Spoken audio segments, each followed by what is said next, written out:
Hi, I'm Gigi and this is Teddy. Now I know you probably think, geez, what's a grown woman doing with a teddy bear sitting beside her? First off, I collect teddies, so they're very important in my life. But the reality is I'm using my iPad. And when you sit it sideways, the camera is off to the side. And I find myself keep wanting to look straight.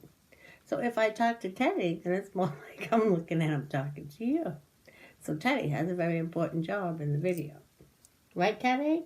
Mm-hmm. Okay. What Teddy and I are actually here to help you to do is to understand more about the ascension.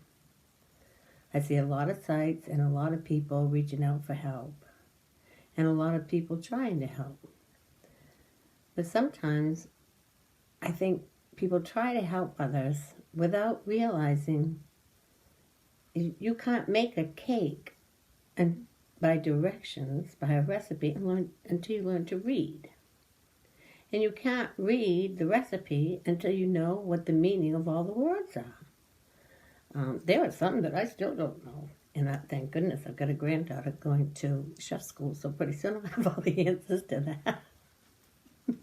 I love humor, so please excuse when I add that in. It just happens. I have no control over it. I work with spirit. I work with angels. I work with guardians, ascended masters.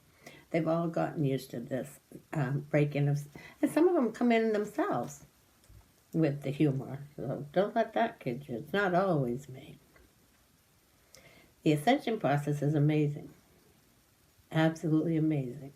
I started my journey at 59 years old, and I was forced into it. I will say forced, because I hadn't listened. I didn't know how to listen to my guides. I didn't know how to hear the angels. I didn't know how to understand that they were talking to me. So how could I possibly listen? And then there was a miracle that happened at my home, which I won't get into. I'm writing a book about it, so that will be published. And then a lot of that will be clarified then. We may hit on things here and there during the videos as I make them. But the important thing right now is I want you to understand that you can come to me if you have any questions. As you watch other sites, as you go into YouTube and you watch videos there's a lot of good information on the videos. But there are a lot of people that are at different levels of the ascension, of the awakening, and therefore you get different answers. And it isn't that somebody's right or it isn't that somebody's wrong. But it's like if you ask a child a question and they're younger, you're going to get a different answer than if you ask the adult the same question. It just, as we grow, as we evolve, as we raise our vibration to different levels, our outlook becomes different. We become different. And this is part of why it's called an awakening. It's an awakening to the true self. And it takes years. It's not something that you think, geez, but and it goes in a roller coaster ride. So I hope you like roller coasters. I personally don't. I got to be honest about that. I'm not a big roller coaster rider. I like my life going smooth and steady and little dips in here and there. And when it takes a sinking, I'm like, oh, really? Are you kidding me? After all I've already been through? I don't deserve this, but okay. Then I look at the dip, and I think, well, what is this about? What have I got to learn from this? And so many times we only ask that question. How can I fix this when things are bad? How can I change myself when things are bad? So therefore, nature makes us have these dips. Because then to get out of that dip, whatever it may be. Maybe it's a broken relationship. Maybe it's a lost job. Maybe it's a health issue. But if you have a health issue, you're generally looking at, how can I change this? How can I stop this from happening? I was a smoker. 40-something years I was a smoker. And when my guides came and asked me to help with the ascension, the first thing they told me is I would have to give up smoking.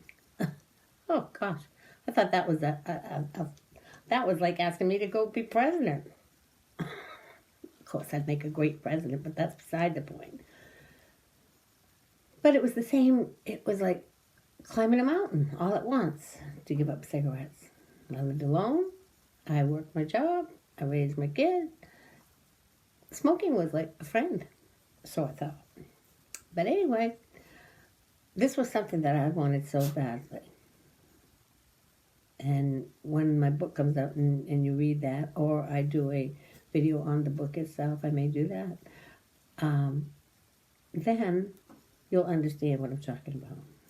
Because I had to go as low as I could go. I was in the process of losing my home because I had lost my job because of my health, and it was either, I just wanted to give up. I really wanted to give up. And you know what the miracle is? That's what they wanted, was me to give up. Because then I opened up. Once you give up, you open up.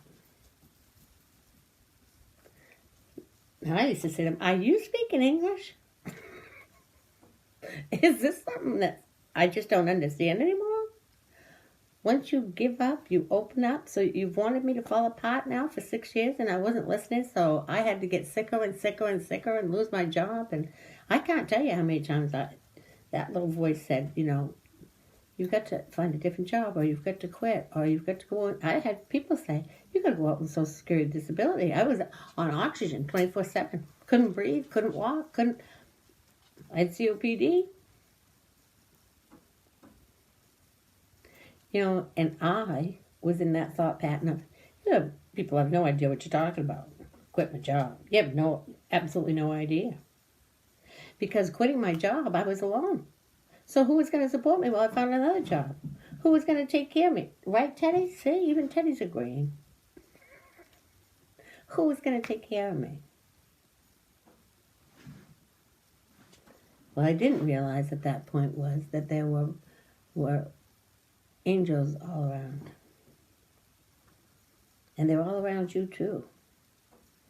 And they're helping you through this process that you don't know how to go through. And the struggles that you're facing are part of it. It's called ascension. It's called rising up.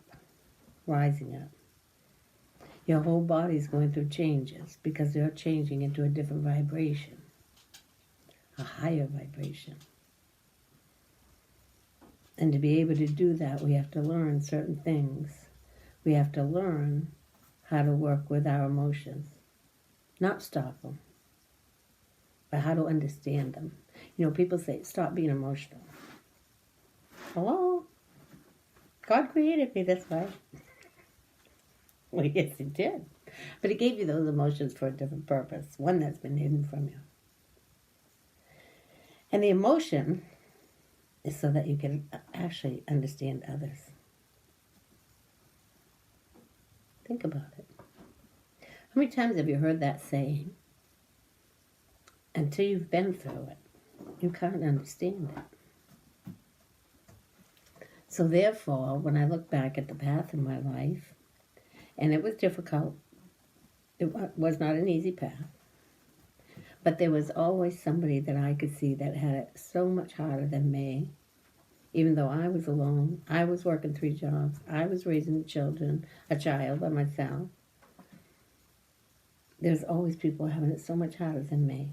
And if they could give me a smile, if they could reach out to help me, then I should be able to reach out and help myself.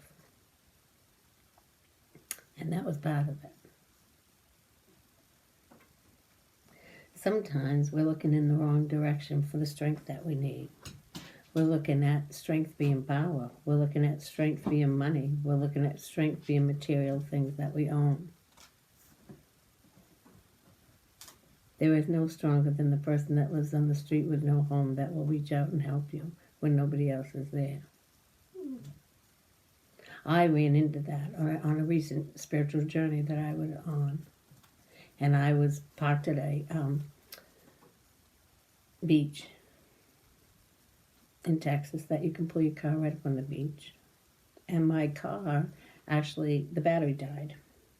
And at 6 a.m. I went walking up towards the home, the area where you could go to the bathroom and stuff.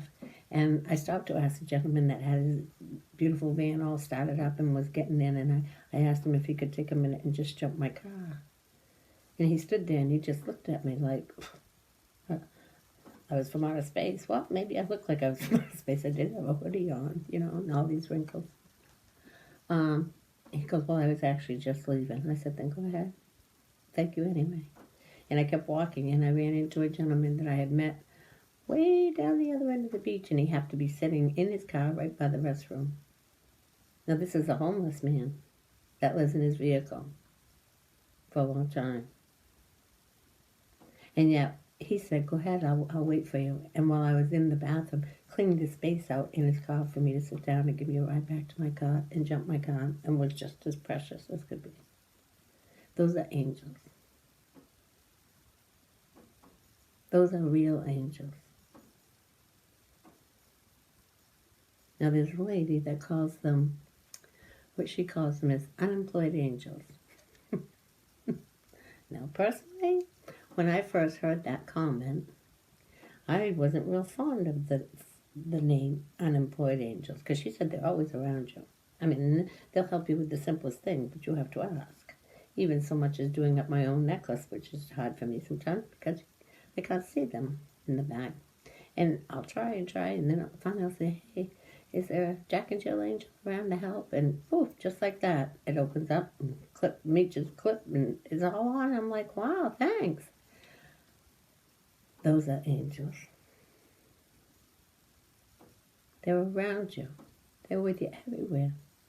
But the secret is you have to ask.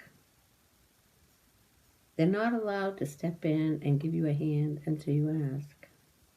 And if you ask and you don't get a hand, doesn't mean they're not there.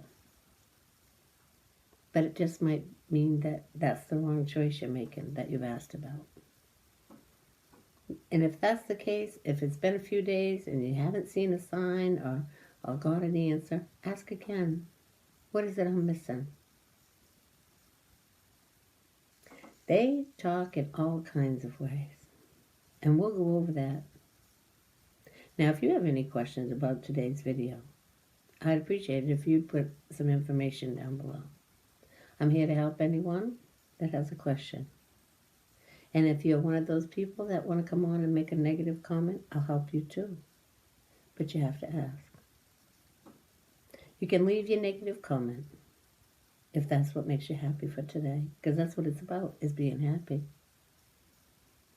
All I ask is that nobody that reads it responds. And then if you feel that you have to respond to that person's negativity, ask yourself why. If you ignore negative behavior, it goes away. If you feed it, it's going to stay with us. God bless each and every one of you, and I bless you all in the name of the Father, and of the Son, and of the Holy Spirit. And may your Creator, your source of belief, bless you, no matter who it is, or what you refer to it as. Maybe it's Source, maybe it's Allah, maybe it's Buddha, maybe it is God. Until we meet again, namaste.